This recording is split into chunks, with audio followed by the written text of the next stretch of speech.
Hola amigos, me encuentro aquí con un señor muy interesante que es CryptoPunk Pablos. A este sí lo voy a entrevistar. So the conversation should be in English because Sure, thanks. That's you helpful. don't speak Spanish, No. I would suppose. Okay, so what is a CryptoPunk? Well, back in the late 80s, early 90s, there was a group of fringe wackos on the internet called cypherpunks. And what we were trying to do is figure out how to use the crypto toolkit to create protocols that would decentralize the communication on the internet and make it possible for people to use the internet in a way that was free so that nobody could control each other. You couldn't stop me, I couldn't stop you. And what we saw was that there was a real threat of, as the internet grew, that you'd have these organizations or states that might have an asymmetric advantage on the internet. And you can, of course, see that with censorship and things. And so what cypherpunks were trying to do is architect decentralized protocols, cryptographic protocols that would preserve freedom online. We're talking about cryptographic protocols Yeah. and decentralized Yeah. protocols before the existence of Bitcoin. Yeah, and this is where Bitcoin comes from. So you see the history of cypherpunks started with anonymous mailers, but then created things like the Onion Router or Tor browser, if you've seen that. And if you flip that over, you get the dark web. So those are all things that came from cypherpunks.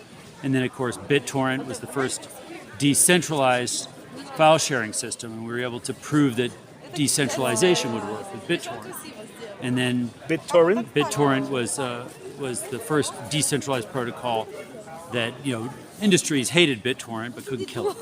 Right? Why do they hated it? They hated it because we used for file sharing, and that's not the the fundamental use case of BitTorrent was to try and make it possible for people to publish a large amount of data online in a world where the only people who could do that were the hyperscalers at the time, and that worked. And so then after that, finally we were able to solve cryptocurrency. And the problem with cryptocurrency, we tried like 100 different cryptocurrencies, but they all suffered from the same problem, which is they all had a centralized mint.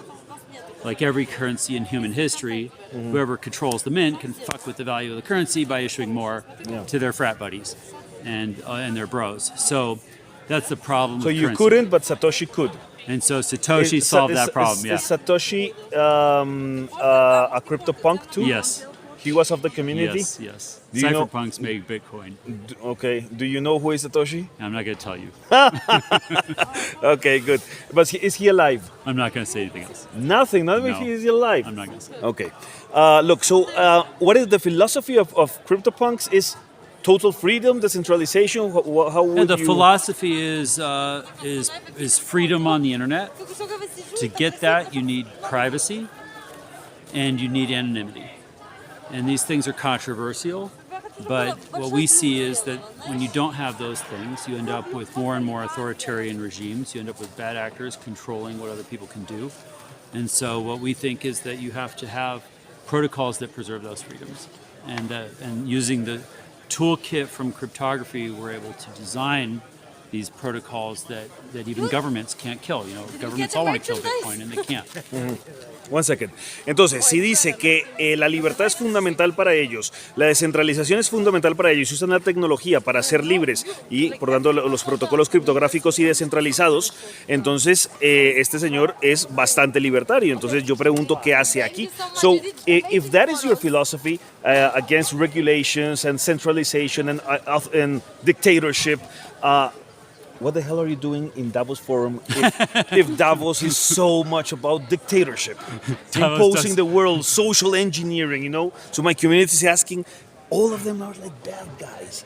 No, he's a good guy. I found him. So he encontrado un buen tipo. Yeah, I mean, I'm not a dictator who controls anything, but look, I think that if you look at the way that we're going to fight a resistance movement against dystopia, and we're going to create a better future that isn't like what's happened in the past with a lot of asshole dictators and whatnot, we have to build the foundation. We have to build the fundamentals. We have to build the things that we need to run a society and to communicate, to transact, to buy and sell and trade from each other. All those things, we need to build the tools that can do that without the help of a government.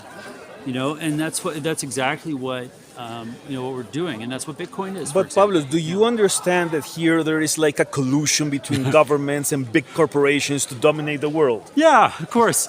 But if you could let O sea, them lo win, acepta así directamente. you can let them win, or you can get in the fight. I mean, come on. Dice, o los dejas ganar o te metes en la pelea. Mira qué tipo tan interesante. We can't just let them win. Okay, no podemos dejarlos ganar. So I'm so happy for this short interview. Thank you very much. pleasure. Say hello to my community. All right, great. He's a Thanks, guys. CryptoPunk, a hacker, internet Investor. hacker, investor. Yep. Okay, a great, good guy. Thank you Yep. very much. Bye-bye. All right, bye.